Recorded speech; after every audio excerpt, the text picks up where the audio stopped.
अस्सलाम वालेकुम दोस्तों। 14 अगस्त के रोज एक माँ अपने दो कमसिन बच्चों को बाथरूम लेके जाती है और वहां उनका गला काट देती है। उसके बाद अपने शोहर को कॉल करती है और कहती है कि मैंने दोनों बच्चों को मार दिया।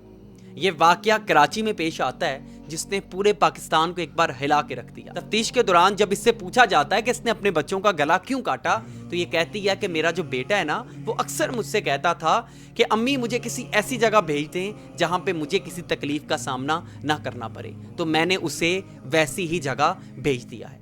ये जो औरत है, इसकी शादी 9 साल पहले होती है और इसके 2 बच्चे होते हैं, लेकिन 1 साल पहले इसकी अपने हस्बैंड के साथ तलाक हो जाती है और जो बच्चों की सुपुर्दगी है वो अदालत उनके बाप के हवाले कर देती है और साथ में ये भी हुक्म जारी करती है कि कभी कभार ये बच्चे अपनी माँ से मिलने भी जा सकते हैं। 13 अगस्त के रोज बच्चों का बाप इनको इनकी माँ के पास छोड़ के जाता है और 14 अगस्त के रोज दिन 12 से 2 के दरमियान इनकी माँ इनका गला काट देती है।